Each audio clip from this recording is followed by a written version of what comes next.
പൊള്ളലേറ്റ് ചികിത്സയിലിരിക്കെ മരിച്ച അധ്യാപികയ്ക്ക് കണ്ണീരിൽ കുതിർന്ന യാത്രാമൊഴി. കിഴക്കേച്ചമ്പാട് കോട്ടക്കുന്ന് വടക്കേയിൽ അമൃത രഞ്ജിത്താണ് മരിച്ചത്. പൊന്നം LP സ്കൂളിലെ അധ്യാപികയായിരുന്നു അമൃത. കിഴക്കേച്ചമ്പാട് ഭർതൃവീട്ടിൽ പൊതുദർശനത്തിന് വെച്ച മൃതദേഹത്തിൽ നിരവധി ആളുകൾ അന്തിമോപചാരം അർപ്പിച്ചു.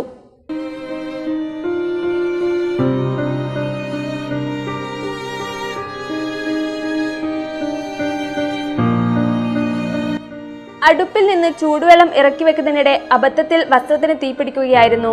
ഡിസംബർ 29 രാത്രി 9ഓടെയാണ് അപകടം. ശരീരമാസകലനം പൊള്ളലേറ്റ് അമൃത കണ്ണൂർ സ്വകാര്യ ആശുപത്രിയിൽ തീവ്രപരിചരണ വിഭാഗത്തിൽ ചികിത്സയിലായിരുന്നു. ചൊവ്വാഴ്ച പകൽ 2ഓടെയായിരുന്നു മരണം. തലശ്ശേരി ജനറൽ ആശുപത്രിയിൽ പോസ്റ്റ്മോർട്ടത്തിന് ശേഷം ബുധനാഴ്ച പകൽ 12-ന് കോട്ടക്കുന്ന് വടക്കേയിൽ വീട്ടിൽ പൊതുദർശനത്തിന് വെച്ച മൃതദേഹത്തിൽ നിരവധി ആളുകൾ അന്തിമോപചാരം അർപ്പിച്ചു.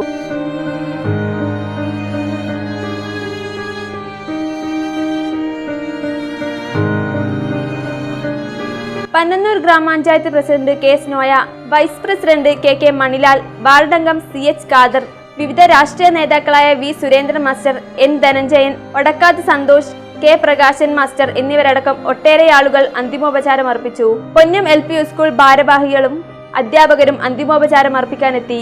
പാട്യം പത്തായക്കുന്ന് താമരക്കനാലിൽ സമീപം പഗതിയിൽ പരേതനായ KT പവിത്രന്റെയും അനിതയുടെയും മകളാണ്. പാനൂർ സാഗർ ഇലക്ട്രിക്കൽസ് ഉടമ രഞ്ജിത്താണ് ഭർത്താവ്. മകൾ Daksha Panoor Mother Teresa school LKG വിദ്യാർത്ഥിനി. ദക്ഷ ഏക മകളാണ്.